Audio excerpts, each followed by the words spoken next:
ونشكر أما بعد فأعوذ بالله من الشيطان الرجيم بسم الله الرحمن الرحيم إذا جاء نصر الله والفتح قال النبي صلى الله عليه وسلم من رأى منكم منكرا فليغيره بيده فإن لم يستطع فبقلبه وذلك العذاب الإيمان أو كما قال رسول الله صلى الله عليه وسلم درشي اللهم صل على سيدنا ونبينا وشفيعنا وحبيبنا ومولانا محمد صلى الله عليه وعلى آله وأصحابه وبارك وسلم ইসলামী আন্দোলন বাংলাদেশ আমতলী উপজেলা শাখা কর্তৃক আয়োজিত আজকের এই গণসমাবেশের শ্রদ্ধাভাজন সভাপতি ইসলামী আন্দোলন বাংলাদেশের বরগুনা জেলার সম্মানিত প্রধান উপদেষ্টা আমার রাজনৈতিক গুরু রাজনৈতিক উস্তাদ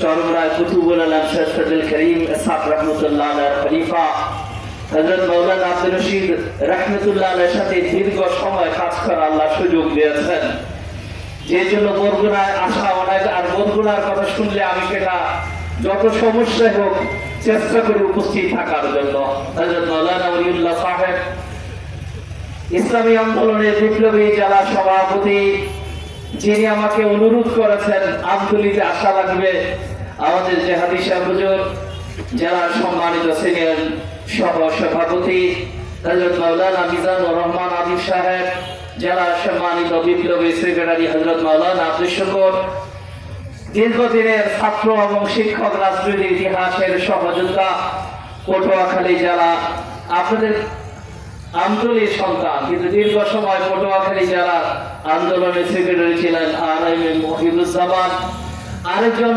ইসলামীয় শিক্ষক ফোরামের আজকে আমার সফর সঙ্গী আছেন আপনাদের সেই কুকুয়াই বাড়ি কর্মচারী কর্মকর্তাবৃন্দ, সকলকে ইসলামী আন্দোলন বাংলাদেশের পক্ষ থেকে আন্তরিক মোবারকবাদ এবং ধন্যবাদ জানিয়ে আমি আমার কথা অনেক কথা হয়েছে, এত লম্বা কথা বলার সময় এবং সুযোগ এখনো নেই। এখন যেই কথাটা আমি আমার শায়েখ রহমত দুই শায়েখের কাছেই শুনেছি, কুতুবুল আলম ওই আষাঢ় মাসের ওই টুকটুকা অন্ধকার রাত্রেই আসে, সিজন গেলে আর এক বছর আগে পাওয়া যায় না। ইসলামী আন্দোলনের বিপ্লবের এখন হাতিয়ার হচ্ছে ইসলামী আন্দোলনের কর্মীদের, এখন হচ্ছে জুয়া, এক দল 17 বছর পরে এসেছে, আরেক দল 17 বছর পরে এখন ক্ষমতার দাপট থেকে এখন সেই খণ্ডকার কুমিরে তারা গঠন করেছে। আমি আমার কাছে সবচেয়ে বেশি লাগে, যেহেতু আমাদের ফ্যামিলিক্যাল পরিবারে জন্ম, যে সুবাদে সালমান রহমান সাহেব যেদিন অ্যারেস্ট হলো সেই সকালবেলা আমি মোবাইলটা যখন কখনো সাদরে খোলা হয় না, ফজরের পরে কেন জানি খুললাম, বেচারির এই দৃশ্য দেখে আমার খুব চোখ দিয়ে গড়গড় করে, আমার একটি মাত্র ছেলে এবার হ্যাস করেছে, আমাকে বলতেছে বাবা, বলতেছে মা, বাবার চোখ দিয়ে পানি পড়তেছে, বলতেছে কি হয়েছে, আমি বলো এই যে দেখো যার বাসায় দীর্ঘ সময় গিয়েছে, যার বেডরুমে গিয়েছে, কত কোটি টাকা একটি বেডরুমে খরচ করেছে, সেই ওই জিতাই পার হয়েছে। বন্ধুরা আমার, বঙ্গবন্ধু শেখ মুজিবুর রহমান আত্মজীবনীর মধ্যে লেখা আছে, তিনি বলেছিলেন একটি বিধ্বস্ত দেশকে তিনি সামনে রেখে বলেছিলেন সবাই পেয়েছে স্বর্ণের খনি, আমি পেয়েছি চোরের খনি। আর বলার আগে বলেছিল 7.5 কোটি বাঙালি, 8 কোটি কম্বল, আমার কম্বলটা কোথায়? তখনই বলেছে সবাই পেয়েছে স্বর্ণের খনি, আমি পেয়েছি এখন চোরের খনি।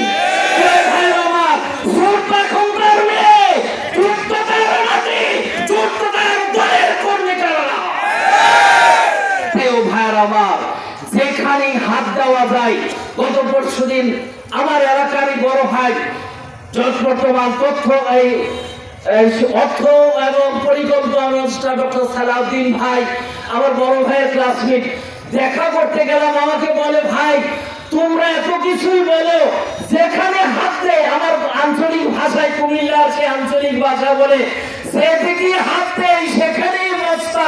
আমি হাসিয়া বললাম দাদা কিসের অবস্থা? টাকার অবস্থা, ডলারের অবস্থা। প্রিয় ভাইয়ের আমার, আজকে দেশের স্বাধীনতা সার্বভৌমত্বকে তারা বন্ধ করেছে, বঙ্গবন্ধু শেখ মুজিবের ইতিহাসকে যারা ভুলঞ্চিত করেছে, আজকে আওয়ামী লীগকে ভুলঞ্চিত করেছে, দলের কর্মীরা করে নাই, করেছে আওয়ামী লীগের প্রধান শেখ হাসিনা নিজে। আমি আওয়ামী লীগ বিএনপি ভাইদেরকে বলবো, আজকে আওয়ামী লীগ ক্ষমতায় চ্যুত হয়েছে, বিএনপি ক্ষমতার স্বপ্ন দেখেছে, আপনারা পলায়ন করেছেন।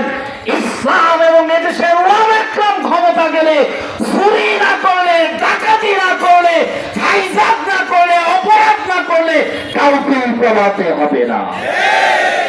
আরেকটি বিষয়, এক দলের ব্যানার নামিয়েছে, ঢাকা থেকে শুরু করেছি আমতলী পর্যন্ত আসছি, নতুন নতুন ব্যানার এখন আসছে না? আছে আছে 17 বছর কোথায় ছিলেন আপনারা? এত তাড়াতাড়ি স্বপ্ন দেখা বড় কঠিন, স্বপ্ন এত তাড়াতাড়ি দেখা যাবে না। আমি আমতলীবাসীকে আহ্বান করতে চাই, 5 তারিখ, 6 তারিখ, 7 তারিখে আমতলীর থেকে এক মাথার থেকে আরেক মাথা যারা লুণ্ঠন করেছে, যারা তাজাবাড়ি করেছে, যারা টেন্ডারবাজি করেছে, যারা হক দখল করেছে, আমার সন্তানদের হৃদয়ের বিনিময়ে, রক্তের বিনিময়ে এক শৈল শাসককে আমরা হটিয়ে আরেক শৈল শাসক ক্ষমতা আসবে, পশ্চিম কালো তা হতে দেব না, দেব না, দেব না। দিয়েছে আরো দেব, বাংলার মাটিতে ক্ষমতায় আসতে দেব না, ওই পৈশাচিকদেরকে বাংলার মস্কটে আসতে দেওয়া হবে না।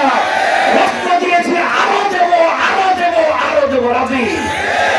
আরেকটি অনুরোধ রাখতে চাই, আমতলীবাসীর সকল এলাকার ভাইদেরকে বলবো, ইসলামী আন্দোলনের ইউনিয়ন শাখার সভাপতি সেক্রেটারি আপনাদের আছে উপজেলা, যেখানে চাঁদাবাজি চাইবে সেখানে উপজেলা সভাপতি সেক্রেটারি টেলিফোন করবেন, আমাদের নেতারা সেখানে যাবে। আগে চাঁদা চাইলে আগে গাছের লোকে হাত বাঁধবেন, তারপরে গাছের লোকে পিঠ বাঁধবেন, তারপরে আমাদের খবর দেবেন।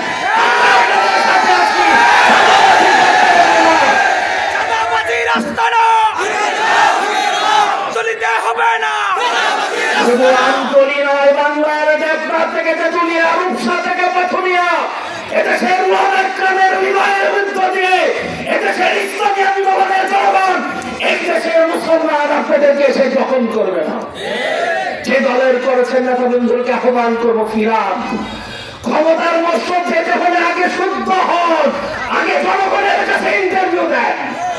প্রিয় ভাইরা, আবার বক্তব্য লম্বা করতে চাই না। গত পরশুদিন আমরা যখন প্রধান উপদেষ্টা মহোদয়ের সাথে দেখা করতে গেলাম, মুহতারামা আমিরকে সামনে নিয়ে, আমিরকে আসার সময় প্রধান উপদেষ্টা, আপনারা যে টেকনাফ থেকে তেঁতুলিয়া, রূপসা থেকে পাথুরিয়া, শুধু হিন্দুদের নয়, সংখ্যালঘুদের নয়, সরকারি তাল বিভিন্ন থানায় পর্যন্ত আমাদের লোকেরা ভাড়া দিয়েছে। সাহেবের কাছে যে বলেছে, স্যার আমাদের কি কাজ, আমাদেরকে লাগান। আমিও সম্মানিত আমতলী উপজেলা সাহেবকে বলবো, আমতলীর সেই ভারপ্রাপ্ত কর্মকর্তাকে বলবো, ইসলামী আন্দোলন নেতা কর্মীরা আছে, যেখানে প্রয়োজন নাই সেখানে খবর দিবেন, আমাদের কর্মীরা প্রস্তুত আছে। নির্দ্বিধায় আপনারা আপনাদের দায়িত্ব পালন করুন। কিছু সংখ্যক পুলিশ এখনো আছেন, কিন্তু তাদের দোষ না। আজকে দেখেন, গত 2 আইজি ক্ষমতা চাকরি গেছে জেলখানায়।